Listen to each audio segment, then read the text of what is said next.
Greetings! Today is the second lesson on the topic of piano fundamentals. Previously we have discussed basic mechanical functions, but if you want to play anything, you need to understand the informational notation, which is applied to the pieces themselves and which you should use to analyze what's written and to replicate it by your hands. Well, of course, you always could improvise on the spot yourself, but this is pretty advanced technique and you will need some basic understanding to master it. So, for now, it's better to stick playing predefined pieces of music, anyone you may like, anything you may like. And so it's important to understand the piano notation for this purpose. So let's take a look at how the notation is applied and what it actually matters physically, what is actually written in the notes for you to play. Most of the people who are familiar with piano are going to understand this, but as you can see, we are aimed at complete beginners, so I think it will be pretty relevant anyway. So, here we have Beethoven's Sonata from 51st Opus. So let's take a look at what the symbols tell us and how we should apply them. First, we should see that all the musical structure is broken into the so-called tacts or meters. They are defined by these vertical slits, these vertical separators,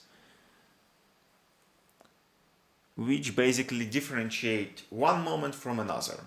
This is a basic chronological separation of musical pieces. Each tact is identical to the other. There are exceptions, but we are going to discuss them later. But most of the time, each tact takes the same amount of time as any other.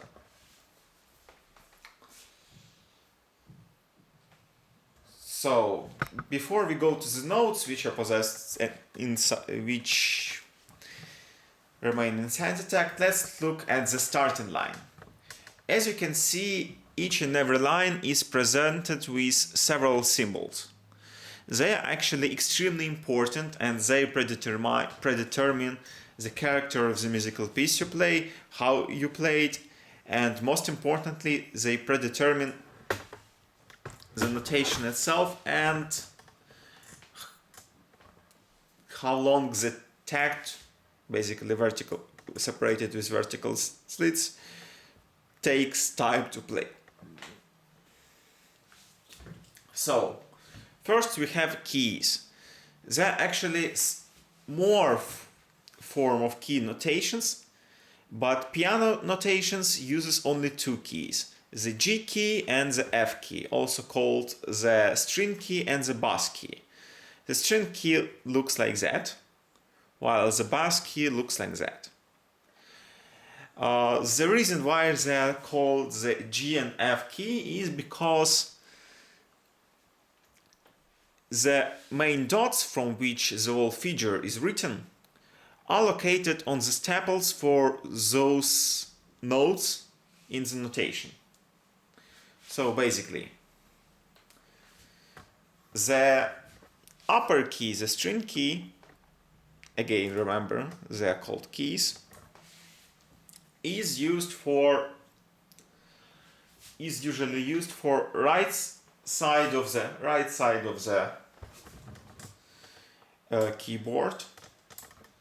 So most of the time this notation is used for your right hand, which will be playing at the right side of the keyboard from C key of the first octave right up to the end of the board. And the bass key is used for small octave,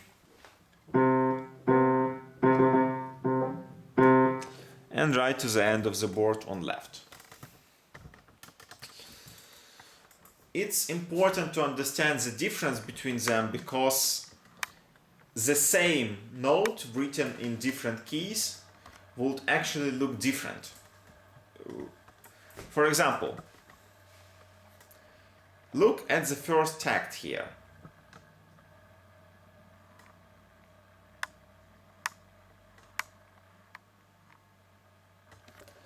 This note, written here, the first one, actually corresponds to C of the small octave. But if here we had this key, it would actually be this key on the keyboard instead. So, with bass key it's, with string key it's. A good point and a way to remember the keys is a fact that for string key, the G of the first octave corresponds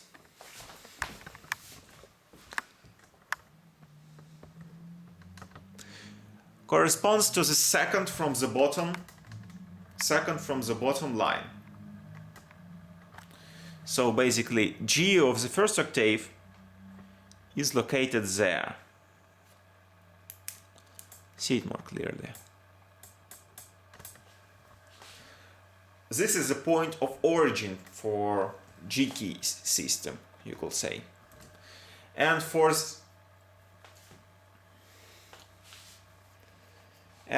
the bass key, the origin point is the fourth line and the key F of small octave.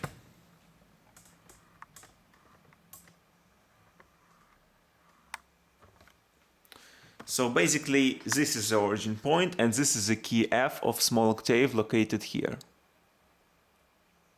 This is the fourth, the fourth from below and the second from above. Now let's understand these symbols. These symbols called backars and diezes or sharps and bemols, depends on the language, denote the tonality of the piece you are going to play.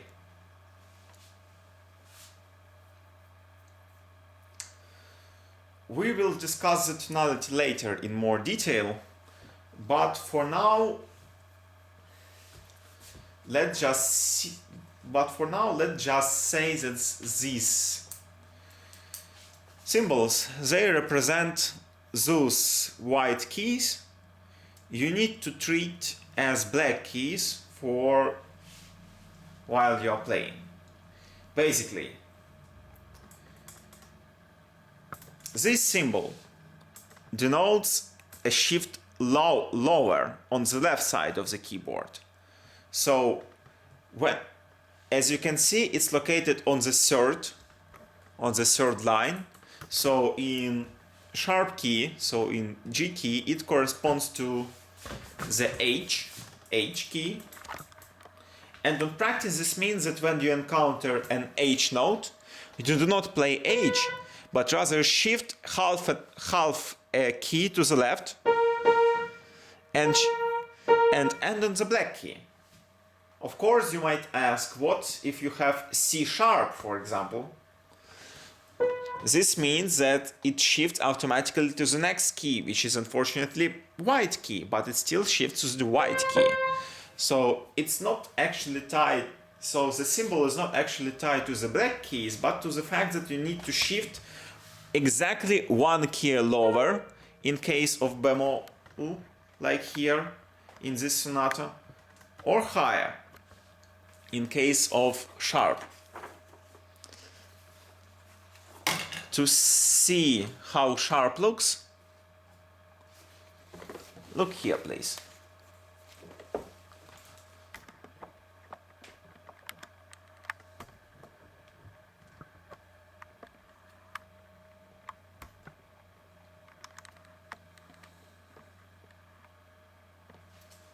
Here is a sharp.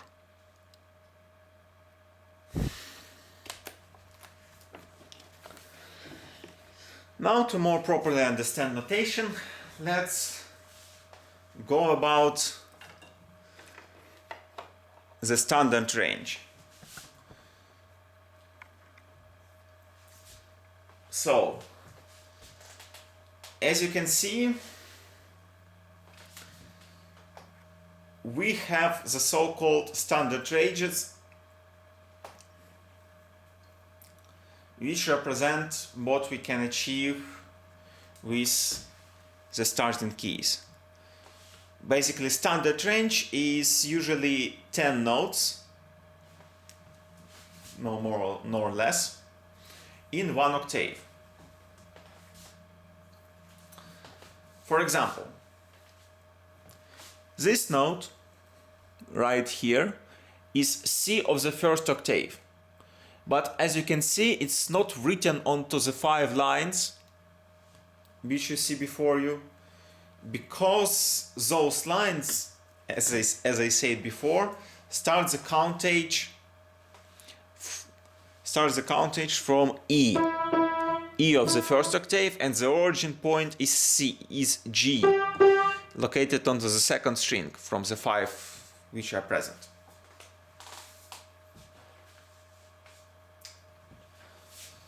So,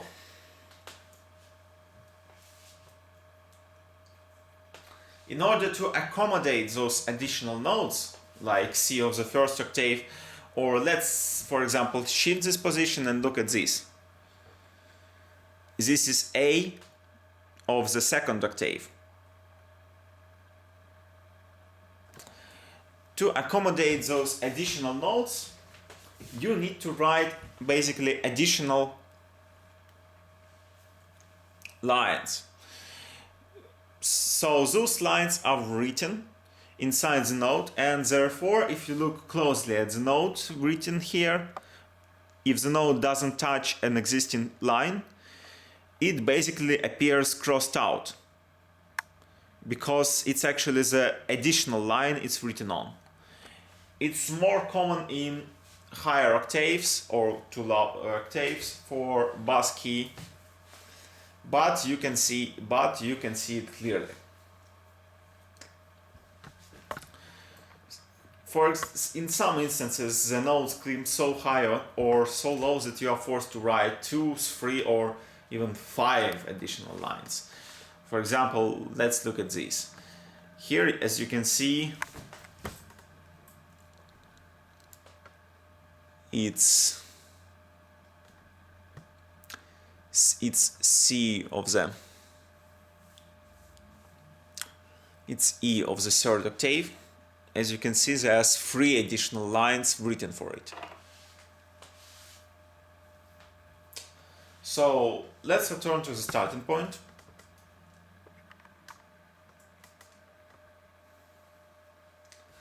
Here we can see time frames.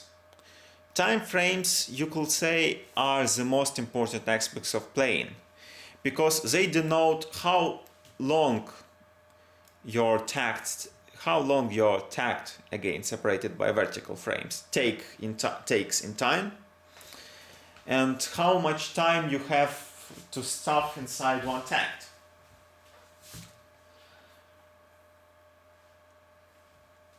So, music uses standardized time frames for its notes. They basically, again, originate from the whole tact, but the exact tempo usually written here, changes them dramatically. The whole tact is called a full note. So basically, if you see a white and empty note which doesn't have a stem, it's a rare thing, but it exists, seriously. it means this note occupies the entire tact and it sounds from the beginning up to the end of the vertical line. If you see an empty note but with a stem like this, here it's present, it means it sounds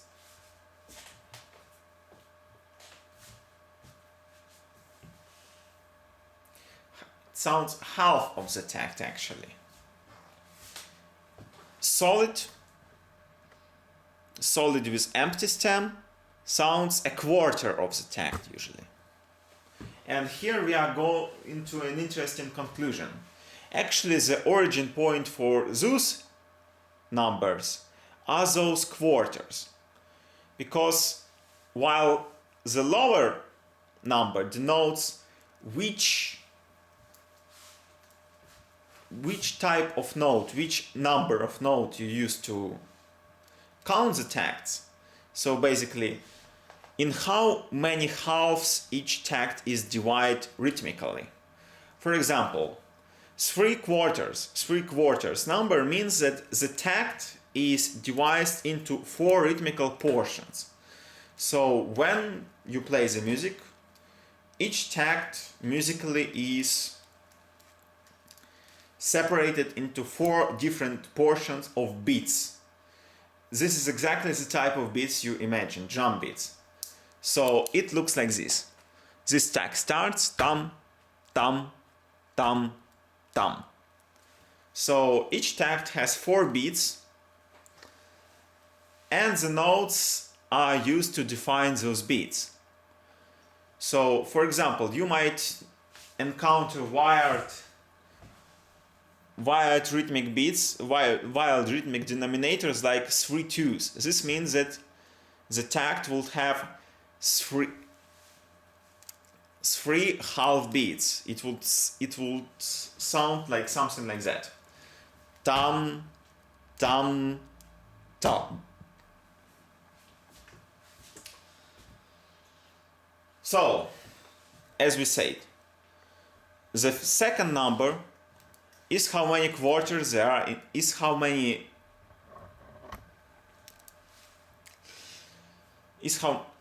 the first number is how many of the unit you are using are in a tact.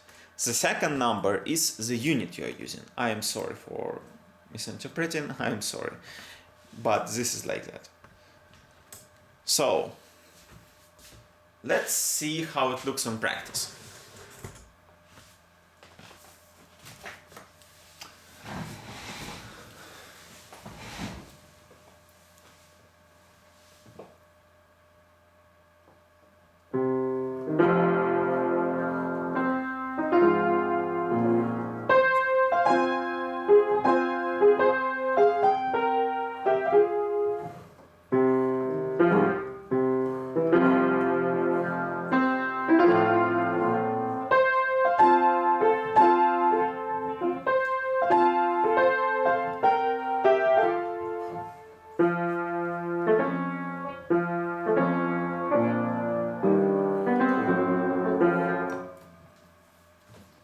I'm sorry, I am a little rusty.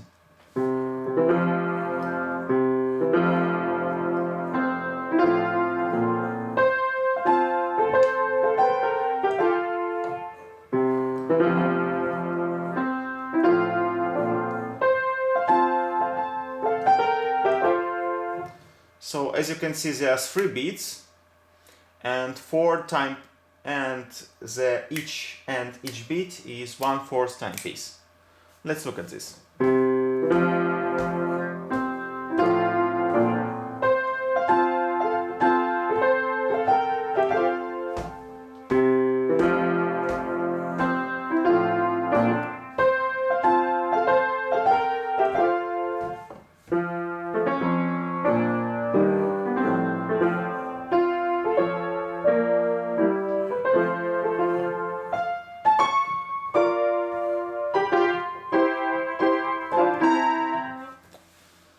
So, this is enough for understanding basic idea. As As you can understand from what I said, this actually does not denote the time you take for each and entire note playing, but the rhythm you use for performing them. For example, the same thing I have done can be done in other tempos. Look how it sounds.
Or you could turn it completely on the spot with other tempo.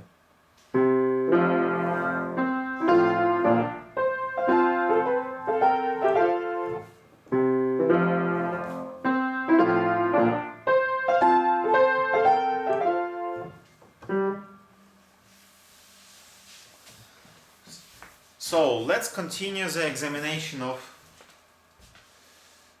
the symbols and descriptors.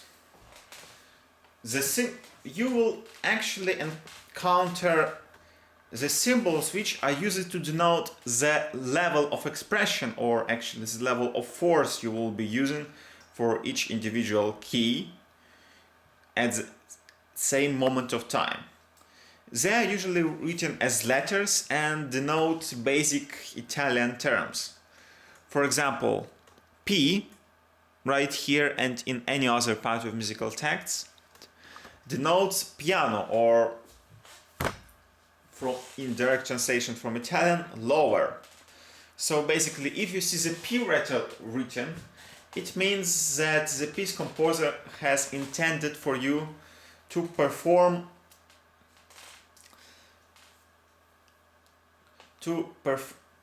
it with diligence and care without pressing the keys excessively.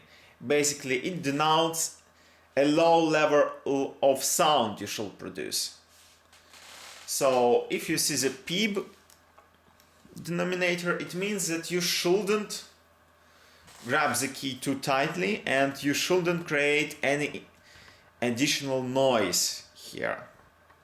So you should use the sound very sparingly with P.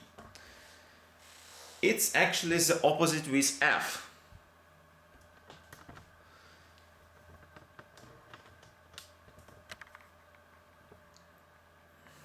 No, let's find F. F instead is used for, like here, you see?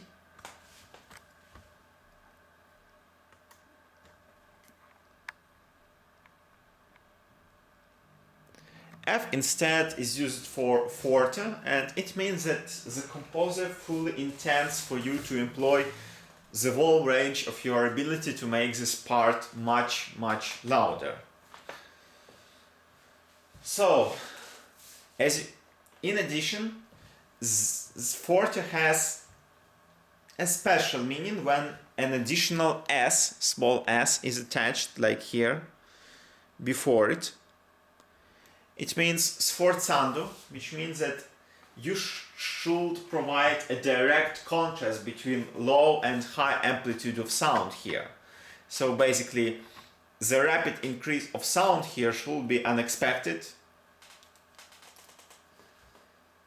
and which matters more than other, temporarily.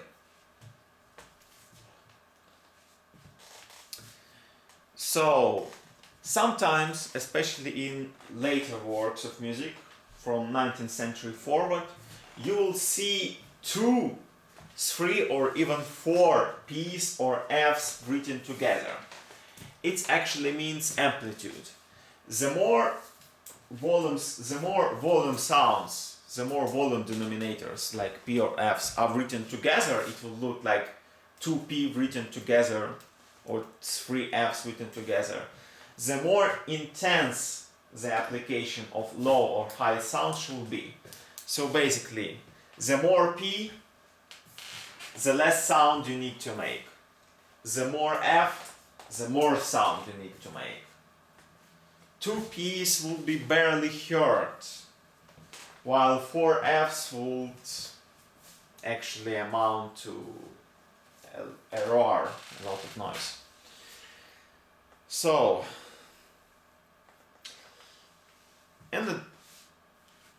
as you can see, sometimes the keys at the beginning, which we have talked about, change during the play.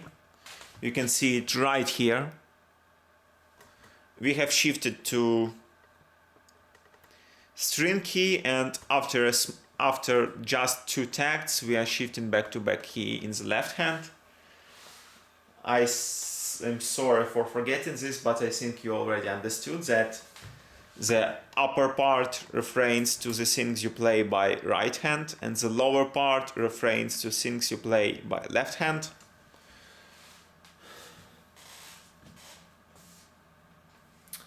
So, one additional symbols you might have noticed are pauses. Like here, here, here, here. These symbols do not denote sound or any note or any application which you should make. It actually denotes the lack of it. Those symbols are used to basically say that in those parts of the musical structure there is no sound at all. In later lessons I will explain why we are using them on empty lines like that. But for now you should understand that pauses means that you shouldn't play in the same moment. Which is why, for example, when we have pause here in the left hand, in right hand we have no pause, which means that while your left hand is resting, you play with your right hand here. Vice versa. The pauses there are actually several different pauses, each one with different lengths. Those type of pauses denote 1/8. Those type of pauses denote quarters. And pauses for halves and fulls look like bricks, literally bricks, attached to the main lines of the musical texts. Let me find you some. Oh, here we have a nice brick. Look like it. This whole structure is, this whole tact in right hand is paused. It basically means that while the left hand is playing all this here, your right hand is doing nothing for the entire tact. So here we have the basic structure. Let's conclude what we have learned today. So, the music is organized into tacts, which are like basic rhythmic structures, which are the same for most of the time the same for an entire musical piece. The notation is denoted through keys, shown here, which represent what point of origin for notes written is used. The music is defined through bechars and D sharps, so bemols and sharps, I'm sorry, which say which notes you should higher or lower by half a tone, so basically by just one key shift left or right. And the time frame which denotes how each tact sounds rhythmically. So the tacts are identical, but each of them sounds rhythmically. So the tacts are identical, and each of them rhythmically sounds the same. The first number represents how much of the units are inside the tact, and the second represents what type of time measurement units are used. So,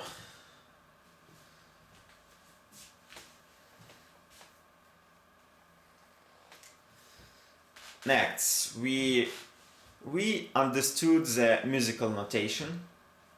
So basically, that the keys ascribe a point of origin, F of small octave in case of bass key, and G of first octave in case of string key, and all the other note positions are derived from static positions of this two.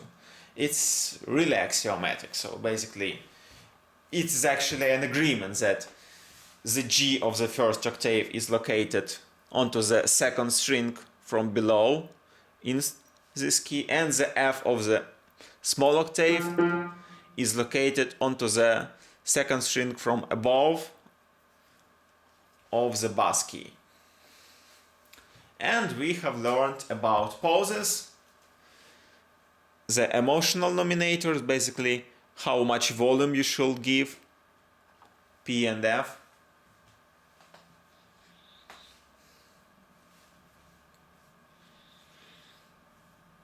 So I think it concludes the lesson. Now you understand what are tacts.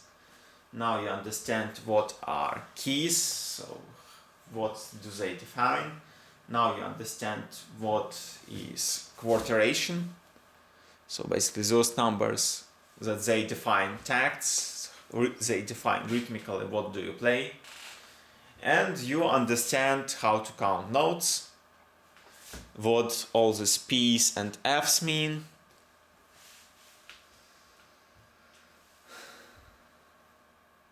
So I hope it was interesting for you. Have a nice day. I will explain the note system and each fragment more truthfully in next episodes. Goodbye.